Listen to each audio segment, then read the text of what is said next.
ikiganiro ibyiringiro by'abizera kuri uyu munsi wa none tukaba tugiye gukomeza tuvuga ku mumaro w'ibyavuzwe n'Imana kubizera. Akaba ari rya jambo dusanga muri Yosuwa ibice 14 ku murongo wa 6 ryagiye ridufasha cyangwa se ryaduherekeje ryadushyize muri iyi ngingo. Iri jambo uwitwa Kalebu mwene Yefune yasanze Yosuwa Gilgali akamubwira ati ntuzi icyo Uwiteka yatuvuzeho yewe nawe. Akabibwira Mose umuntu w'Imana ubwo twari Kadeshi Baruneya. Ntabwo wibuka ko icyo gihe nari maze imyaka 40 turi Kadeshi Baruneya. Mose umugaragu w'Uwiteka akantuma kujya gutata igihugu, bukeye nkazana inkuru nkamuhamiriza ibyo nari nabonye n'umutima utabeshya. Ariko bene data twari twajyanye bagahisha imitima y'abantu ubwoba, ariko ngiye nkomatana n'Uwiteka Imana yanjye. Ntabwo wibuka ko uwo munsi Uwiteka Imana yirahiye akavugira umugaragu we Mose ati nukuri igihugu wakandagiyemo kizaba gakondo yawe n'iy'abana bawe iteka ryose, kuko wowe womatanye n'Uwiteka Imana yawe. Ni amagambo menshi yamubwiye, ndetse yageze amubwira ati ubu ngubu reba kijya gihe nari mfite 40, uyu munsi nshagize imyaka 85, ariko ndacyafite za mbaraga zinageraga kirya gihe kandi ndacyakomeye. Ati none umpe umusozi wanjye Uwiteka Imana yavuze. Urumva rero yari ariho areklama cyangwa se yari ariho ashaka kwibutsa Yosuwa icyo gihe wari uhagarariye Abisirayeli cyangwa se wayoboraga Abisirayeli, wabafashaga mu kugenda bagabana igihugu kuko bari barageze mu gihugu cy'isezerano. Ariko akamwibutsa ati wibuke ko Uwiteka Imana hari umusozi yanyemereye ngomba guturaho, ikaba gakondo yanjye n'iy'abana banjye iteka ryose. Ariko ijambo nyamukuru nyine ni ririya ryo ku murongo wa 6, ntuzi icyo Uwiteka yatuvuzeho njyewe nawe. Ntabwo uzi icyo Uwiteka Imana yatuvuzeho. Icyo ngicyo rero yavuze kubizera nicyo tuvuga n'umumaro wacyo muri iyi minsi. Ariko uyu munsi tukaba tugeze ku ngingo ya nyuma. Twavuze ibice bitandukanye, imimaro itandukanye, ni myinshi umuntu yavuga, ariko wenda twagiye kuduhitamo itubangukiye cyangwa se wenda iyiza vuba yihuse, kuko ibintu byose iby'Imana ntabwo umuntu abivuga ngo bishire, ntushobora kubivuga byose uko byakabaye. Ariko ijambo rya mbere mwuka yuko twavuze ko bijya bitambutsa umuntu hatakwitambutsa we ku giti cye, aho umuntu hatakwitambutsa. Ariko kubw'iby'Imana yavuze kubizera cyangwa ubw'Imana yamuvuzeho, agatambuka mu bihe atari gutambukamo, agatambuka ahantu atari gutambuka, hatari kurenga akaharenga kubw'ibyavuzwe n'Imana. Ijambo rya kabiri twavuze nuko noneho twavuze ko biriya byavuzwe n'Imana kubizera byemeza bizera kwakira ibyiringiro, mu gihe abandi baba babona ko byarangiye. Ariko ijambo ry'Imana riza ritubwira ko hakiriho ibyiringiro. Byavuzwe n'Imana biza bitwereka ko hakiriho ibyiringiro, kuko mu Mana ntabwo bijya birangira. Imana iba igifite ikindi kintu yakora. Hari Imana iracyafite ikindi kintu yakora, ifite ukuntu yabigenza, ariko ibyo ngibyo nyine bihishwe mu mabanga yayo ndetse n'abizera bayo. Ijambo rya gatatu twavuze nuko rijya rikomeza umwizera mu mugambi w'Imana ngo atabikigwara akaba yabivamo. Hari abantu benshi baba mu by'Imana igihe kikagera bakabivamo bakabibigwari, kubera ko bageze mu bihe bigoye cyangwa se bihebye cyangwa se babonye ibishuko by'akanya gatoya, cyangwa se umuntu ugasanga kubera ibyo adahise abona yatekerezaga ugasanga yivumbuye ku Mana. Hariho abantu bajya bivumbura ku Mana bakajya bagasubira bakava mu mugambi w'Imana bakajya mu byaha bagira ngo bahimye Imana, ariko batazi ko ari bo bihimye. Ugasanga abantu babaye bakama mbaya n'ubundi byose ni kimwe. Ugasanga hariho umuntu uvuga gutyo, ugasanga hariho umuntu utekereza gutyo, yarangiza ejo akisanga mu bibi, nyamara yavuye mu mugambi w'Imana. Ariko ibi byavuzwe n'Imana kubizera, iyo umuntu abihagazemo neza, bihora nyine bimwibutsa ko hakiriho ibyiringiro, bigatuma ahagarara neza mu mugambi w'Imana ntawuvemo. Aho mvugiye ahangaha hariho abantu barangije kuva mu mugambi w'Imana. Bawuvuyemo bate? Nuko basubiye inyuma bakajya mu byaha. Bari abakiranutsi b'Imana, bahagararaga mu mugambi w'Imana neza, bari abantu bahamiriza abandi, ariko mu by'ukuri nibo babaye abasambanyi, nibo babaye abajura, nibo babaye abagome, nibo babaye abicanyi, kandi bigeze guhamya Imana. Abandi bo bakayihamya cyangwa se bakayivuga bitari no ku mitima yabo, bakaba bararangije kuva mu mugambi w'Imana, barabaye nk'abandi bapfuye bahagaze. Umuntu akibabona hariya gusa, ariko mu by'ukuri barapfuye bahagaze. Ari abantu bameze gutyo rero. Ariko ibyavuzwe n'Imana kubizera bijya bituma umwizera nyakuri abasha guhagarara neza mu mugambi w'Imana, akirinda kuba ikigwari. nyamara iyo umuntu abyibagirwa abasha kuba ikigwari. Ariko ibyavuzwe n'Imana bizanira umuntu ubutwari bwo guhagarara neza no mu bihe bibi no ku munsi mubi agatambuka ahakomeye. Ijambo rya kane twavuze nuko ibi byavuzwe n'Imana ubwabyo bihamya kubaho kw'Imana, kandi koko niko biri, kuko ibyavuzwe n'Imana iyo igenda ibikora cyangwa se ijambo ryo rigenda ribikwereka, hanyuma igihe kikagira ukabona Imana ikoze iby'ijambo, baravuga uti koko burya Imana ibaho. Iyi Imana ivuze ikintu yarangiza ikagikora, ibyo ngibyo biza bihamya kubaho kw'Imana. Nubwo hari abantu benshi batemera ko Imana ibaho, ariko ijambo ryayo ubwaryo twabonye ko ubwaryo riza rihamya ko Imana iriho, kandi ko Imana ikora, kandi ko Imana ari nzima. Ibyo ngibyo tubihamirizwa n'ijambo ry'Imana. Imana ntabwo tuyireba, ariko ijambo ry'Imana, iby'Imana yavuze bitwereka ko Imana iriho. Hanyuma ijambo rya gatanu twavuze ko bihamya ko Imana idashobora kubeshya. Imana yacu ni Imana idashobora kubeshya. Hari umuntu umwe wigeze kugera kure cyane, atekereza ko agiye gupfa, hanyuma ageze kuri iyo degree ya nyuma aravuga ati Imana ndapfuye byo ndagiye, ariko rero hari ikintu umenye ntarinzi, ntago nari nzi kuri Imana ishobora kubeshya. Mu buzima bwawe se nari nzi ko wabeshya, kuko yarageze ahantu nyine abona ko birangiye, abwira Imana avuga ati Imana ndapfuye byo ndagiye, ariko hariho ikintu kimwe menye ntarinzi, nuko menye ko noneho ubeshya. Nari nzi ko utabeshya ariko urabeshya. Ariko aho ngaho Imana yarahamukuye kubera ko Imana idashobora kubeshya. Rero ibyavuzwe n'Imana kubizera biza bihamya ko Imana idashobora kubeshya, biraza bikakwereka ko Imana yacu twizeye ni Imana idashobora kubeshya. Ahangaha twasomye bya jambo yavuze kuri Dawidi ngo sinzabeshya Dawidi, ngo sinzica isezerano ryanjye. Ayo magambo twavuzeho ntabwo tuba turuyagarukeho, nuko tuba tugira ngo twibukiranye ibyo twagiye tuvuga. Ijambo rya gatandatu twavuze nuko twavuze ko kubwo ibyavuzwe n'Imana kubizera n'ibitashobokaga bijya bishoboka, ibitashobokaga birashoboka, ibitashobokaga bigashoboka, kuko ijambo ry'Imana rifata bya bindi bidashoboka rikabihindura ibishoboka. Aya magambo nayo twayavuzeho. Ntukibaze ngo iby'Imana yakubwiye kubona bidashoboka, ntibishoboka kuri wowe ariko ku Mana birashoboka. Kabonye ko ku bantu habaho ibidashoboka, ariko ku Mana ibidashoboka iryo jambo ntiribaho. Imbere y'Imana ibidashoboka kuri yo ntago bibaho. Hanyuma ijambo rya karindwi twavuze, ari naryo twaherutse ubushize, twavuze ko bituma uwizera agenda mu bigeragezo nk'ibitariho, agenda mu bigeragezo nk'ubisuzuguye. Narabwiye ko dukwiriye kuviva ambiance yo mu gakiza.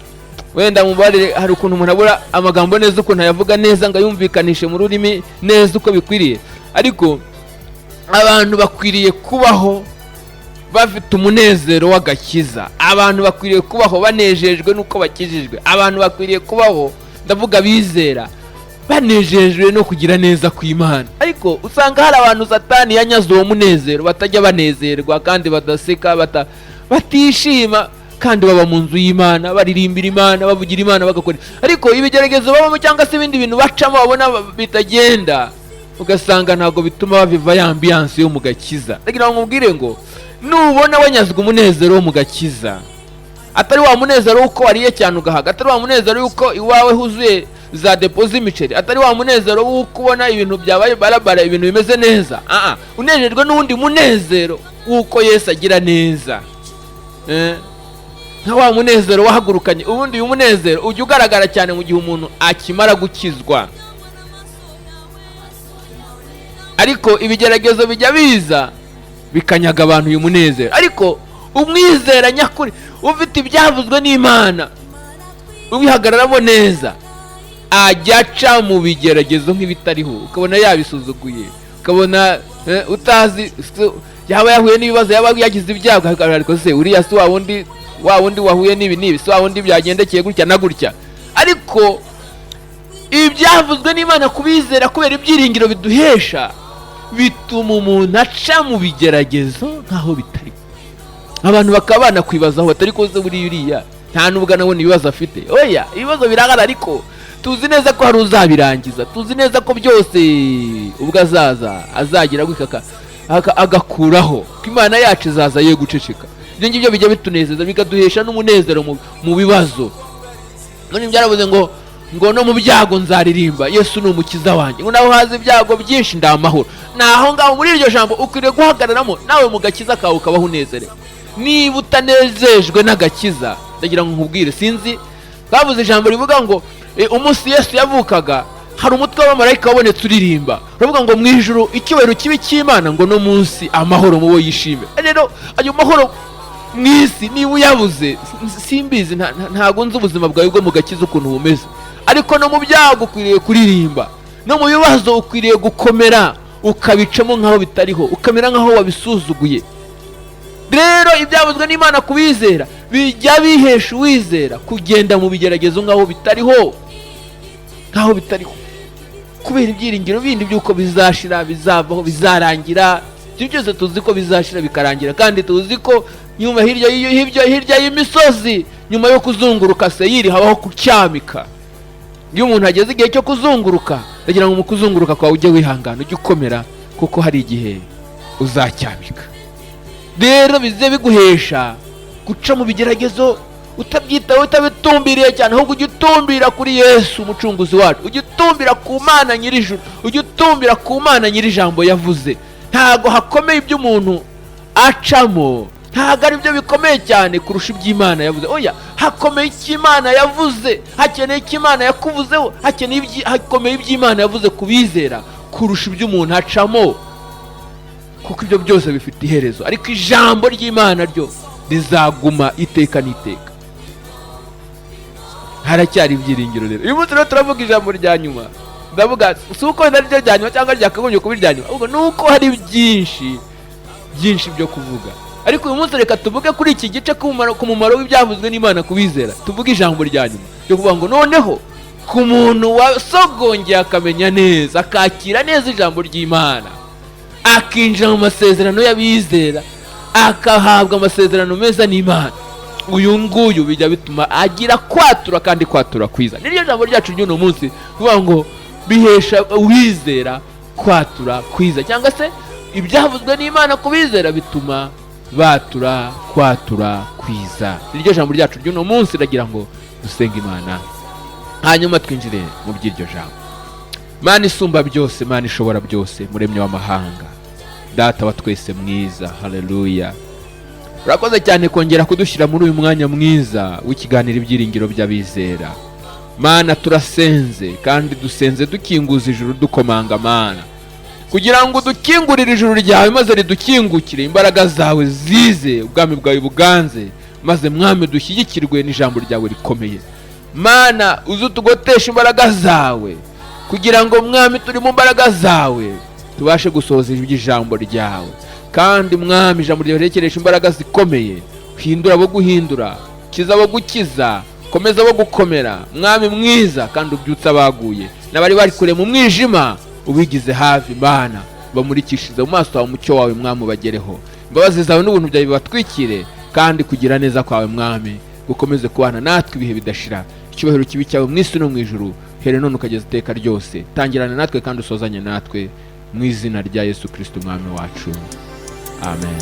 Haracyari ibyiringiro rero kwizera, igiti kitemwe kijya cyongera kigashibuka. Ryo ni ryo jambo uyu munsi turi bunze kuza no gusorezaho, ko turimo turavuga kwatura, kandi kwatura kwiza, kwatura kwiza tubiheshejwe n'ibyavuzwe n'Imana kuri twebwe cyangwa se kubizera. Uyu munsi rero turi kuri iryo jambo ngo numaro wa 8, turi buvuge ngo umumaro w'ibyavuzwe n'Imana kubizera bituma batura kwatura kwiza. Ubundi ibyiringiro by'umuntu bigaragazwa n'ibimuvamo, cyangwa se bikagaragazwa n'ibikorwa bye.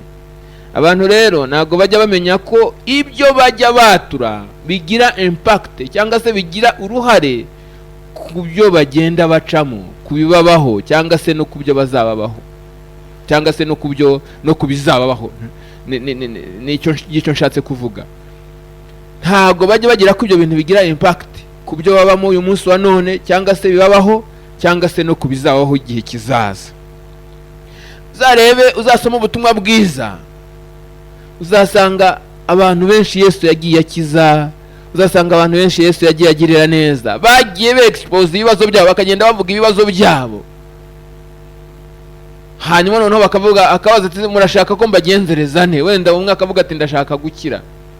Nuko Yesu akamubwira ngo ugende bikubere uko ubyize. Nuvuga ngo ibyiringiro ufite muri wowe ibyo ngibyo bigende bikubera uko ubyize. Urumva rero ibikurimo bya bindi watura, bya bindi uvuga bigira uruhare ku buzima bwawe, bigira uruhare ku bikubaho cyangwa se bizakubaho.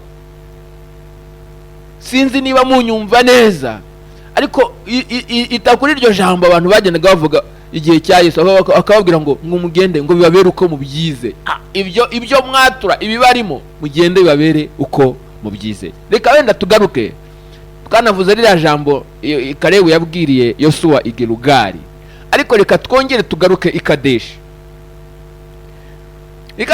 Mwibuke bariya abagabo 12 bari bagiye gutata igihugu, bagaruka bazanye inkuru z'ibyo babonye, baje kubara, baje gutanga ubutumwa bw'ibyo bari batumwe. Mwibuke ko 10 bazanye inkuru z'incamugongo, ariko ndagira ngo babwire ijambo bariya abatasi 10, ndavuga ngo ni abatasi babi, bariya abatasi babi 10, hariho ijambo batuye uzasanga mu bice 13 byo kubara ku murongo wa 31, ko baravuze ngo ntitwabasha kuzamuka ngo turwanye abo bantu ngo kuko baturusha amaboko. Urumva kwatura kwabo, bavuze iby'igihugu, baravuga ukuntu bakibonye, ageze haravuga ati ariko rero hari abantu batebwo bati, urumva ageze ngo nago twabasha, urumva ngo nago twabasha kuzamuka ngo turwanye abo bantu kuko baturusha amaboko. Urumva kwatura batuye nuko nguko, mbese nicyo bakuyemo mu byo babonye byose no mu byo bitegereje. Baravuga bati ariko rero ntago twabasha. Noneho bariya abahungu babiri bandi, bariya abasore babiri Kalebu na Yosuwa, baravuga bati niba Uwiteka Imana twishimira, kiriya gihugu azakiduha kibe gakondo yacu, kandi dore n'igihugu cyiza cy'amata n'ubuki. Ariko ijambo batuye nshaka kuvuga ahangaha nuko bavuze ngo bari abantu mureba ngo tuzabarya nk'imitsima ntibagifite ikibarengera, kandi Uwiteka ari mu ruhande rwacu. Nuvuga ngo bamwe baravuze ngo ntitwabasha gutsinda bariya abantu, ntitwabasha kugenda, ntitwabasha kuzamuka ngo tugende tubatsinda. Abo ni babandi 10. Babandi babiri bo baravuga ngo tuzabarya nk'abarya imitsima. Urumva no kwatura kubiri gutandukanye. Bamwe bagize kwatura kubi, abandi bagira kwatura kwiza, kandi batuye kwatura kwiza ni babiri bonyine. Abangaba batuye kwatura kubi bahise bahanwa, barahanwe, bahuye n'ingorane, bahuye n'ibyago, bahuye n'amakuba, babonye akaga kuko batumye igihugu gicura, Abisiraheli bacura umuborogo, bigatuma bagomera Uwiteka bakabumvira kuko bari na benshi. Ariko abahungu batuye neza bakavuga ngo tuzabarya nk'abarya imitsima, bagira ngo siko byagenzeze. Abo baragiye, Imana yabahaye isezerano sur place, aho ngaho igihugu muzakigeramo kizaba gakondo yanyu n'iy'abana banyu. Ntibakigezemo se. Aya magambo tuvuga ngo Kalebu yabwiye Yosuwa ntago yamubwiriye baragezeyo, amusanze Gilugari atari koko ndeba wirengagiza bya bindi ntago uzi icyo Uwiteka Imana yatuvuzeho, mereza umusozi wanjye, reka kwiyobagiza, reka kwirengagiza, bibuka ko Imana yatuvuzeho amagambo akomeye. Ariko byatewe hari abatuye kwatura kwiza, baravuga bati tuzabarya nk'abarya imitsima, ntago bagifite ikintu kibarengera, Uwiteka ari mu ruhande rwacu. Ariko se igihugu ntibari bakibonye kimwe, ntibari bajyanye se? Inkike z'amabuye babonye ntibazibonye hamwe. Abo bagabo banini bavuga babanaki ntago babonye kimwe. Imisozi cyangwa ibikombe bahabonye cyangwa ibaya muri icyo gihugu cyangwa ibiti babonye cyangwa ibintu byose bahabonye ntago bayibonye kimwe. Ariko ze kuki bamwe baje bakatura ngo ntitwabasha kuzamuka ngo tuhatsinde ngo tuhafate, abandi bakavuga batereka ahubwo tuzabarya nk'abarya imitsima. Biratandukanye, uko kwatura kuratandukanye cyane. Ibyiringiro by'umuntu bigaragazwa n'ibimuvamo, ibyo avuga, kandi bigira impact, bigira uruhare ku buzima bwe. abantu bajya batura bakatura nabi, abantu bakaba ba nyina ndarwemeye bakumva nibyo oya ntukature kwatura kubi.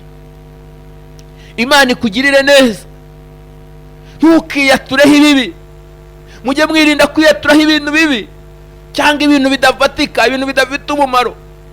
Ndashaka kubaha ubuhamya bw'abantu 7 bari groupe, ari n'abanyeshuri, abakobwa ndetse n'abahungu, basengana ari 7. Noneho bende kurangiza amashuri yabo, bagira ibihe byo gusenga, banezeza Imana, barayibyinira, barayitaramira. Imana irabanezerwa cyane. Imaze kubanezerwa cyane, noneho irababwira ngo nimunsabe icyo mushaka. Ti hejuru ya diplome muriho musengera, ariko noneho munsabe ikindi kintu mwumva mushaka. Noneho abantu bajya bagira kwatura kwiza, abandi bakagira kwatura kubi. Ariko ikintu nshatse kuvugira aba bantu ko ari 7 nuko bose ibyo bavuze byose byababayeho. Uwasabye neza yabonye neza, uwasabye nabi abona nabi. Uwa mbere yaraguhagurukiye aravuga ati ngewe rwose mu buzima bwanjye, wowe yari n'umukobwa, ati ngewe ntinya ubukene, Imana izabundinde, inyihera ubuzima bwiza, inyihera urugo rwiza, inyihera abana beza. Nuko ibi ngibi yavuze byose byamusohoye uko byakabaye. Urugo rwiza rw'umugisha, umugabo utamuzanaho umwaga, umugabo utamusesereza, akazi keza, abana beza, ibyo byose aragenda arabibona, ari amahoro, aguwe neza uko yasabye.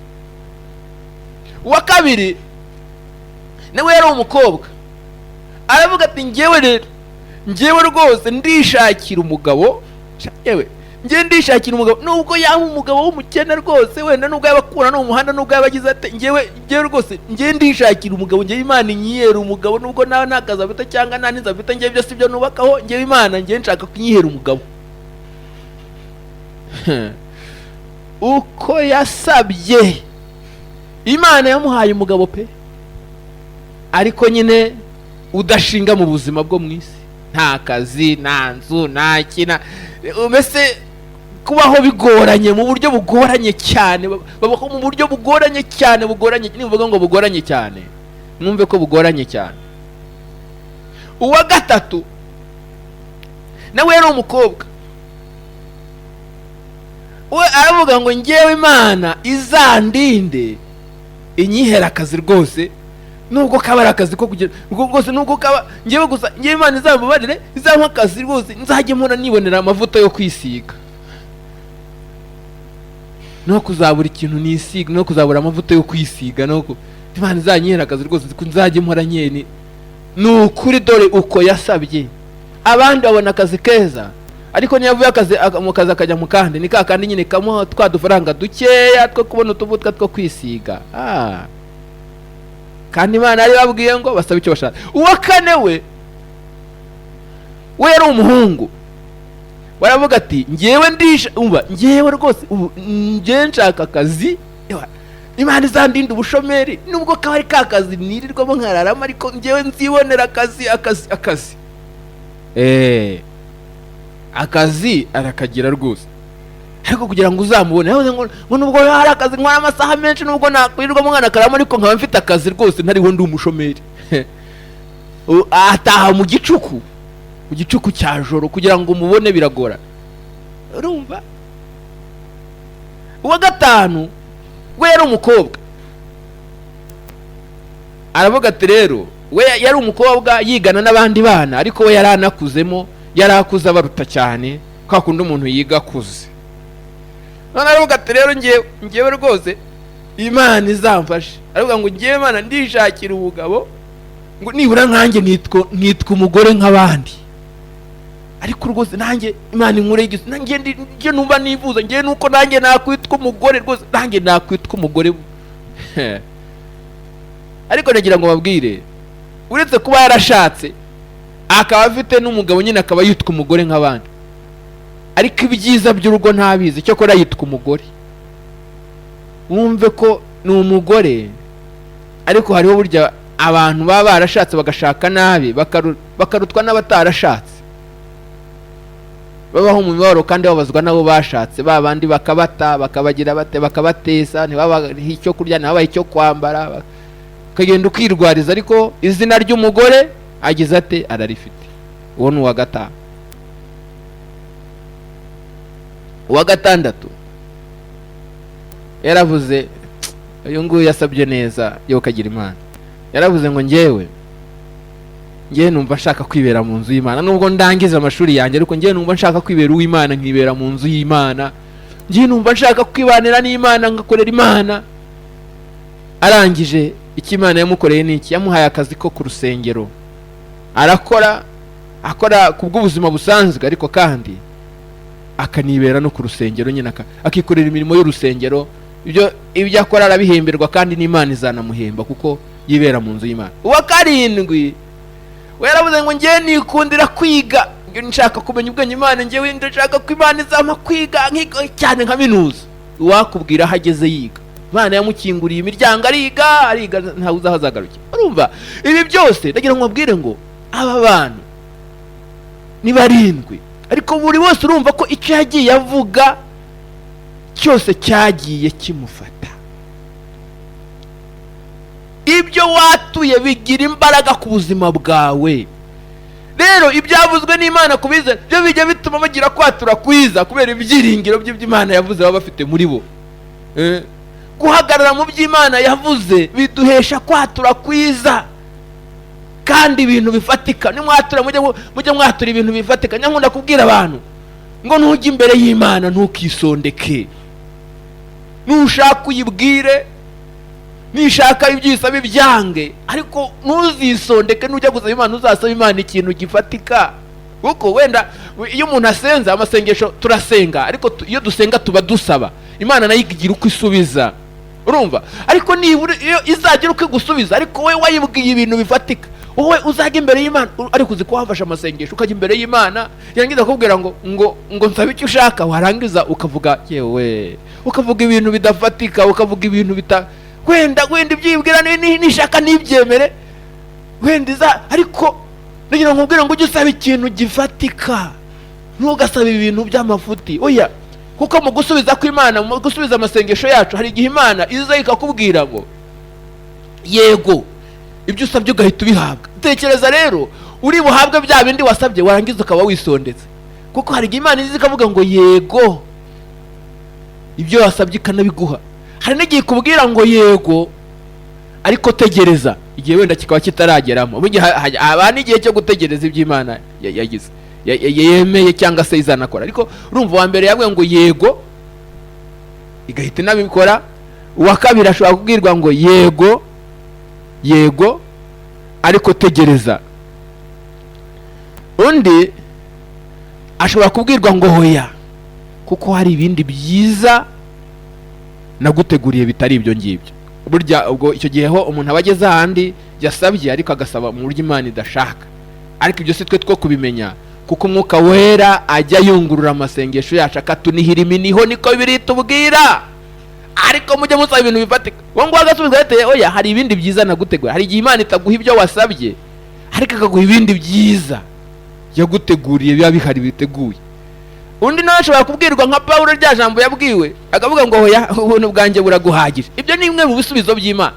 Ibyo wasabye ntubihabwe, ikanakubwira ngo ubuntu bwanjye buraguhagije, gumuko nguko birabaye.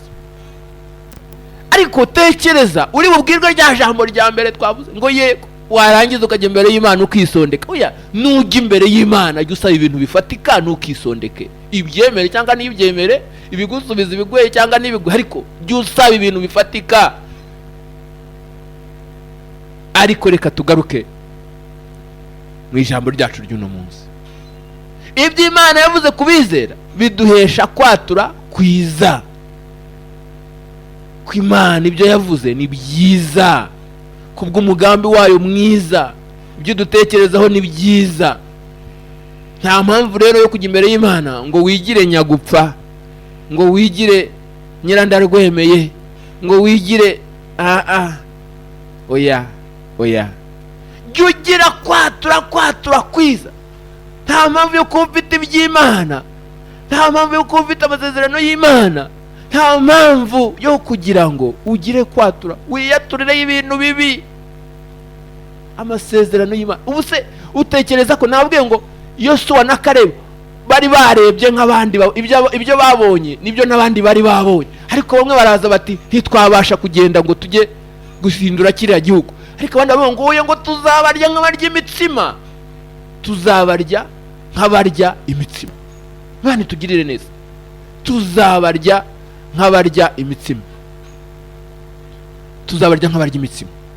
Urumva ko ibyo uko kwatura ni kwatura kwiza, kandi bari ngo tuzabarya nk'imitsima. Abo ngabo babiri baragiye babigenza gute? Baragiye bagera mu gihugu, kandi na babanaki none se bo ntibabarwanije? Wagira ngo bagiye bafata aho batarwanye se? Wagira ngo bagiye bafata aho batahinduye se? Bo irumva icyo gihe barakigize cyo kugira ngo bo koko barye nk'abarya imitsima, babatsinde babaneshe. Ariko babandi bo baguye mu butayu, kuko baravuze ngo nta nubwo baguye aho ngaho, nta nubwo, kuko baravuze ngo ntago twabasha kubahindura, ntago twabasha kubahindura.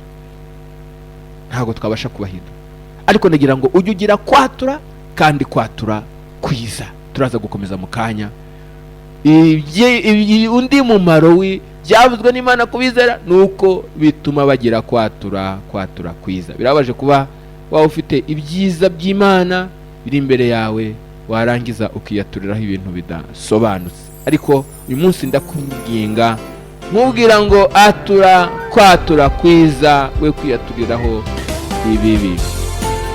Dore kuri rya gice rero cya 8 aho turimo tuvuga umumaro w'ibyavuzwe n'Imana kubizera, bijya bituma abaho kwatura kwiza. Tukaba rero nyine dukomeje ikiganiro cyacu tuvuga tuti abantu nyamara bagire kwatura kwiza, kuko ibyavuzwe n'Imana ntabwo Imana yatuvuzeho ibibi, cyangwa Imana ntiyavuze kubizera aho ibibi, ahubwo yavuzeho ibyiza. Yavuze ko izabagirira neza, yavuze ko izabana nawe, yavuze ko izagendana nawe, yavuze ko nibaca mu mazi atazagira icyo abatwara, imigezi itazabatembana, umuriro nibawucamo ntago bazashya, n'ibirimi byabo ntago bizigera bibafata. Nibyo ngibyo Imana yagiye ivuga kubizera. Imana yagiye ivuga rero ibyiza kubizera. Nta mpamvu yo kwatura kubi. Waciye muri ayo mazi, ugaca muri uwo muriro, ugaca muri izo ntambara, jya wibuka ko Imana yavuze ko izabana nawe, itazaguterana, itazaguhana. Ntukamere nk'abandi bavuga ngo nta kigenda, cyangwa se bakavuga ngo wapisha. Oya, atura yuko umwami Imana ari kumwe, kandi ko akuzi, kandi ko azakugirira neza. Imana ikugirire neza umunsi umwe. Cyangwa reka mbanze mvuga iki ngiki, mvuga ngo Imana, mu by'Imana yavuze kubizera, nuko izadushyira ahantu tuzaruhukira, tuzaba amahoro, kandi tuzabaho iteka tutagipfa. Mu yandi magambo dukunze kuvuga ngo ni mu ijuru. Rero hariho n'abizera, ubundi isezerano rya mbere dufite rihasa yandi rinaruta yandi, ni isezerano ry'ubugingo buhoraho. Iryo ni ryo sezerano rya mbere. N'ibyo utekereza byose, nubwo Imana yagusezeranije ibindi, ariko jya wibuka ko irya mbere na mbere ari iwacu mu bugingo buhoraho, aho twavuze ngo cyangwa se hiswe mu ijuru, ko tuzaba mu ijuru. Rero umunsi umwe nari muri taxi, noneho umuntu araza anyicara iruhande, numva umutima urambwiye ngo uyu muntu ni umurokore, none muganiriza. Noneho rero nkunda iyo ngiye kuganiriza umuntu gutyo duhuriye nko mu modoka, nkunda kwigira nk'umuntu mbese utazi iby'Imana, nkunda kwigira nk'umuntu w'umupagani. Noneho nigira nk'umupagani utazi iby'Imana, ndamubwira ntase amakuru cy'imuroko. Ati ni meza, atari ko zubwoye n'ikigo ndi umurokore. Nterega burya ntibijya bibagaragaraho, ntago muri nkatwe twese. Burya iyo umuntu abarebye arabamenya, umuntu abasha kubibwira. Mwamutandukanye natwe twese, ntago bamumeze nk'abandi. Noneho aravuga ati ati Imana ishimwe ko rwose abantu bambona noneho bakamenya ko ndi umuntu w'Imana, bakamenya ko ndi umurokore. Noneho tumaze kuvugana ayo magambo araceceka, nanjye ndaceceka. Noneho ngeze navuga ariko se bite, none se muvane kutatubwira se iby'agakiza, kutatubwira iby'agakiza, tubwira iby'ibyiringiro byawe, urashaka kuzajya mu ijuru wenyine se? Ataha ati ijuru ryo ni irindi rero, nse kubera iki?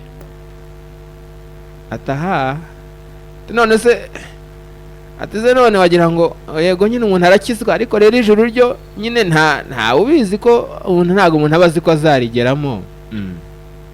Navuga none se ntago wizeye ko uzarijyamo?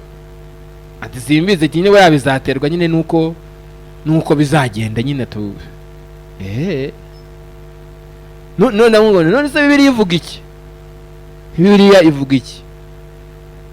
Mpera ubwo ngubwo ntangira kumwigisha ari ngewe, ntangira kumwereka isezerano ry'ijuru, ntangira kumubwira iby'ubugingo buhoraho, mubwira ijambo rivuga ngo ufite uwo mwana afite ubugingo buhoraho, ufite uwo mwana uwamwizeye. Mubwire amagambo yo muri Yohana ibice 3:16, Imana yakunze abari mu isi cyane byatumye itanga umwana w'ikinege kugira ngo umwizera wese atarimbuka ahubwo azahabwe ubugingo buhoraho. None wowe se urizeye kandi nta nubwo wizeye ubugingo buhoraho? Wowe se uwo mwana ntago umufite? Uwo mwana biri tubwira, uwo mwana ntago umufite se? Niba umufite kubera icyo udafite ibyiringiro byo kuzaba mu ijuru? Kuki udafite ibyiringiro? Ese kuki noneho uri umukristo ariko ukaba wumva ibyo abakristo atari ibyawe? None se waba ujya he? Waba ufite ikihe cyerekezo niba uzi ko mu bukristo bwawe nawe ubwawe ibyo urimo utabyize, utazi niba uzagera mu ijuru? Urumva rero ndamubwira ni ugomba kubyizera, ni nabwo uzabasha kubihagararamo, ni nabwo uzabasha kubasha kwirinda ikintu cyose cyakubuza iryo juru, kuko uzi ko ari iryawe, kuko uzi ko urifite, kuko uzi ko ufite iryo sezerano, uzabasha kurihagararamo neza kuko uzi ko ari iryawe kandi rikuriho. Ndabimubwira, ndabimwumvisha. Niwe wantanze kuva muri taxi, arangije arambwira ngo cyakora uranyigishije pe, ni Simon guha umugisha, aragenda. Urumva niba umuntu nawe ubwe ibyo arimo atabyizeye, kubivamo biroroshye, kugwa biroroshye, kujya mu byaha biroroshye, kubera ko n'ubundi ibyo arimo arabishidikanya. Ariko ukwiriye kwiringira ibyavuzwe n'Imana by'amasezerano, ukabifata ukabikomeza, kandi bikaguhesha kwatura kwiza. Niryo jambo turiho. Nubyizera bizaguhesha gukomera kucyo wakiriye, kucyo wamenye. Komeza icyo ufite kugira ngo Satani atakunyaga ikamba ryawe ry'ubugingo. Iyo wizeye ijuru, wirinda ikintu cyose cyari kubuza. Ariko utaryizeye niwe duhona hora agwa buri munsi yaguye, ejo yihanye, ejo bundi yongeye yihanye. Kubera iki? Nagajya byizera neza ngo abihagararemo, ngo amenye n'agaciro kabyo. None narangiza nibyaza byose kushaka kumukura mu mwanya, abitera ishoti byigireye. Kuko n'ubundi ibyo ngibyo yizeye ababishidikanya. Niba utizeye ko uzajya mu ijuru, ntago numva ikintu umara mu by'agakiza k'Imana. Niba wishidikanya, kuki ubishidikanya se? Byizere, bizaguhesha guhirimbanira n'ubundi kuzarigeramo. Kuko ibitangira abagenzi byo ni byinshi, ibinaniza abagenzi byo ni byinshi, ibicanege byo ni byinshi, ibintu umuntu aca byo ni byinshi bibasha kuba byamukura mu by'agakiza. Ariko kubwo kwizera ibyo wizeye, wamenye, wakiriye, umuntu ajya akomera. Banamubwira ngo birakomeye, ati oya, ati hari Imana iri kumwe natwe. N'amasezerano y'Imana twemeza ijuru, atwizeza ijuru. Mujye mubyiringira, mubihagararemo neza. Mwumve ko tuzaba mu ijuru, mwumve ko aheza ari mu ijuru, mwumve ko iwacu ari mu ijuru. Ahangaha tuhari nk'abagenzi bacaho bagenda, turi mu butayu turagenda tugana mu gihugu cy'isezerano. Ujye ugira kwatura kwiza, umere nka Dawidi waciye mu bintu byinshi, akabicamo, nguwo yarwanye n'intare, yarwanye n'idubu, nguwo ku rugamba agiye kurwana na Goliyati, nguwo Sawuli amuteza Abafilisitiya, nguwo amwohereje ingabo nyinshi ngo zimuhige, nguwo amuteye amacumu ibyiciro byinshi. Dawidi ariho aca muri ibyo bikomeye cyane, ariko agira kwatura kwiza. Aravuga ni Zaburi ya 118 ku murongo wa 17, aravuga ngo sinzapfa ahubwo nzarama ntekerereza abantu imirimo Uwiteka yakoze. Urumva arajya afite ibyiringiro ko hirya y'intambara, hirya y'ibyo byose ni macaho, azabwira abantu imirimo Uwiteka Imana yakoze. Aravuga ngo sinzapfa nubwo urupfu runkanuriye amaso, njya rukantegera kwa Sawuli, rukantegera mu Bafilisitiya, bukantegera mu ngabo za Sawuli, bukantegera kwa Goliyati, bukantegera mu ntare n'idubu, ariko njyewe sinzapfa. Hejuru y'ibibazo bingana gutyo agira kwatura kwiza, aravuga ngo sinzapfa ahubwo nzarama kugira ngo ntekerereze abantu imirimo Uwiteka Imana yakoze. Ikindi gihe tuzamusanga ari ku ntebe y'ubwami, wagira ngo ntiyahaga abantu se ubuhamya, akabwira ati naciye aha n'aha, banteye icumu. Abantu bajya batanga ubuhamya bw'ibyo baciyemo kugira ngo ntekerereze abantu imirimo Uwiteka Imana yakoze. Akabatekereza ati Imana yandinze aha n'aha, Imana yabanye nanjye muri ubu buryo, Dawidi yanyoherejeho ingabo, Imana indinda gutya na gutya. Utekereza ko ibyo atabibwiraga abantu se babaga bamwegereye abaha ubuhamya? Utekereza ko gutanga ubuhamya ari ibyacu by'iki gihe cya none gusa? Oya, ukize inkuba ntuzi ko ayiganira. Sinzapfa ahubwo nzarama ntekerereza abantu imirimo Uwiteka Imana yakoze. Ugira kwatura kwiza. Yobu niwe ujya unezeza cyane. Twavuze ngo turi bumurangirizeho, igihe cyacu ndabona cyanagiye, ariko mwibuke Yobu ukuntu yari umuntu ukomeye, yari umuntu w'umutunzi, wari utunze cyane, ariko kandi ngo akaba n'umuntu wubahaga Imana rwose, akubaha Imana kandi akirinda ibibi. Niko Bibiliya imuvuga, akirinda ibibi. Ariko igihe kimwe Satani aramusaba, ariko mwibuke ko amaze kumusaba, yewe yaragiye, abana bose aratsemba, ubutunzi bwe bwose aratsemba, bagaragu umuriro yabatwika, bahura n'ibibazo byinshi cyane. Ariko ibintu byose bimaze kumubaho, ibyo byose bimushizeho, yo bagiye kuvuga ati ni ukuri, navuye mu nda mama nambaye ubusa kandi nzasubira mu nda y'isi ntacyo nambaye. Uwiteka yarampaye, none Uwiteka arishubije, izina rye rishimwe. Izina rye rishimwe. Satani ararakara, amaze kurakara ajya asaba umubiri we, amuteza ibishyute, aramubabaza cyane, arishimagura kugeza ubwo umubiri wose umaze kuba ibishyute, yageze nawe ajya yishimisha urujyo. Ariko mwibuka ijambo yatuye, aravuga ngo nubwo bimeze gutyo uko nguko mureba, ariko ngiye ubwanjye nzi yuko umucunguzi wanjye ariho, kandi ko amaherezo azahagarara mu isi, kandi uruhu rwanjye nirumana no kubora burundu, atari n'ibi ngibi gusa, ahubwo nzareba Imana mfite umubiri, nzayireba ubwanjye kandi n'amaso yanjye rega sayundi.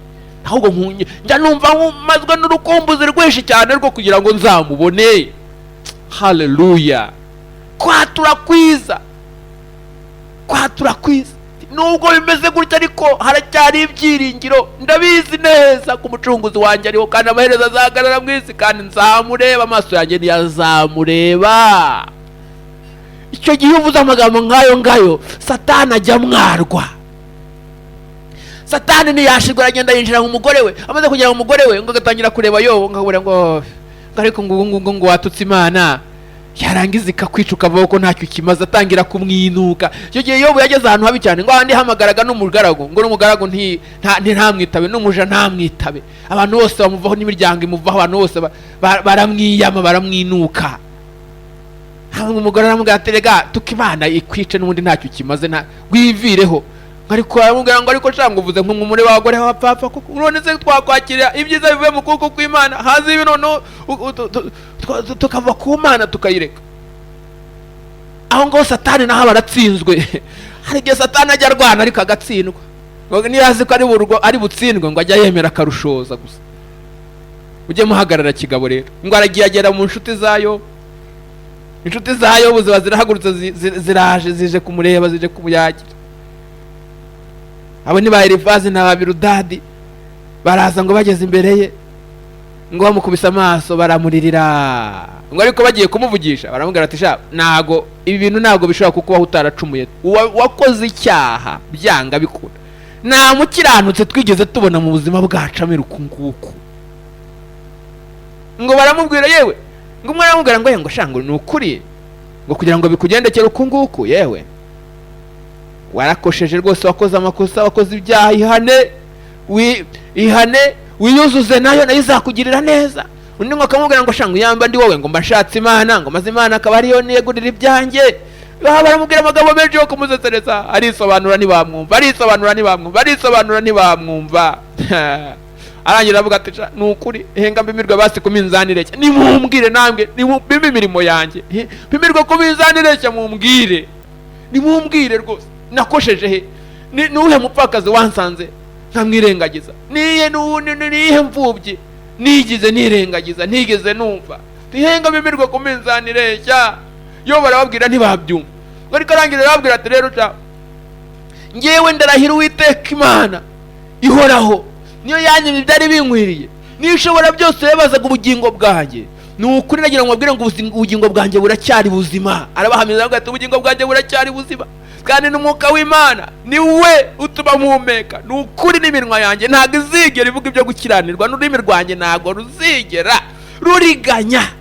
Ntibikabeho ngo ibyo murimo muvuga ngo ni ukuri, oya ntabwo mbemerera, ahubwo kugeza ubwo nzapfa nsinzikuraho kuba inyangamugayo, ndetse no gukiranuka kwanjye ndagukomeje, ntabwo umutima wanjye uzigera undega ikibi nkiriho. Ngo arababwira ati rero ati ngewe ari icyo nzi nuko hakiriho ibyiringiro. Namenye neza ko ni igiti gitemwe kijya cyongera kigashibuka kikagira amashami y'ibitontome, ngo nubwo umuzi wacu uzasazira mu butaka n'igisi cyacyo kigahera mu mukungugu, iyo cyumvisha amazi kijya cyongera kigashibuka, yemwe kigatoha nk'igiti kikiri gitoya. Umva afite ibyiringiro by'uko azongera agatoha. baramwinubye, umubiri waraboze, wagize utari nziko n'igiti iyo gitemwe kijya cyongera kigashibuka. Sha nimundebe naratemwe ariko nzashibuka. Igiti gitemwe kijya cyongera kigashibuka kikagira amashami nk'ibitontome, nubwo umuzi wacyo hagenda ugasazira mu butaka iyo ngiyo mu mukungugu, ariko iyo cyumvisha amazi kijya cyongera kigashibuka kigatoha nk'igiti kikiri gitoya. Nange nzongera ntoye nk'igiti kikiri gitoya. Ndagira ngo mubwire ngo mukwiye kugira kwatura kwiza. Ndagira ngo mubwire ngo kwiherezo rya Yobu ntabwo muzi ukuntu byagenze, ngo Imana yaramukijije, irangije ubutunzi yarafite, igenda ikuba kabiri, ingami ikuba kabiri, intama ikuba kabiri, indogo bikuba kabiri, amapfizi ikuba kabiri, ngo irangije imuha abana beza, imuha abahungu 7 nkawe yarafite, imuha abakobwa 3 beza bayemimana, nabo bita ba Kwiza uzabumva, ngo bari beza cyane, ngo bafite uburanga bwiza cyane, ngo kurusha abantu bose bo mu gihugu. Atura neza, nta mpamvu ugira kwatura kwiza. Urumva ko ibyo byose yatuye, urumva cya giti cyongeye kiratoha, nubwo umuzi wacyo wari wasaze umukungugu, ngo ariko iyo cyumvisha amazi ngo kijya cyongera kigaje. Umura jya uvuga ko nawe uzashibuka, jya uvuga ko nawe uzongera ugatoha ukazana itoto, jya uvuga ko hakiriho ibyiringiro, jya uvuga ko ntukavuga ngo nta kigenda. Ndagira ngo dusenge Imana iyo ugira kwatura kwiza, kuko ibyavuzwe n'Imana kubizera biduhesha kuzabona ibyiza. Ibyavuzwe n'Imana bizaduhesha ibyiza. Rero jya ugira kwatura kwiza, ntukamere nk'abandi bose badafite ibyiringiro. Impamvu badafite ibyiringiro nyine nta yindi, nuko nyine badafite ikibiringiza, nuko badafite n'ikibarengera. Ariko twebwe uturengera arahari, umucunguzi wacu ariho. Reka dusenge Imana. Mana Data wa twese uri mu ijuru, urakoze cyane kubw'ijambo ryawe. Haleluya. Gize neza kuri uyu munsi muri iki kiganiro ibyiringiro by'abizera. Ndagira ngo muri aka kanya ugende ukore ku bwoko bwawe, ukore ku bantu bawe Mwami, kugira ngo wongerere kwizera, kandi bakuze mu kwizera, bakwiringire, bagire kwatura kwiza muri bo, kandi abari batari bakuzi Mwami bakumenye, bakwizezwe n'ijambo ryawe. Abari baraguye nubabyutse, kandi abagiye kure bongere bagaruke Mwami. Abari mu mwijima w'ibyaha babivemo, bagendere mu mucyo wawe. Urakoze Mana, genda usoza ijambo ryawe, ugenda usoza ijambo ryawe ryose uko warigambiriye kandi uko warigambiriye, kandi umurimo wose utumye iri jambo rigende riwukore mu izina ry'umwami wacu Yesu Kristo, amen. Yari Justin mu kiganiro ibyiringiro by'abizera. Imana ibahe umugisha.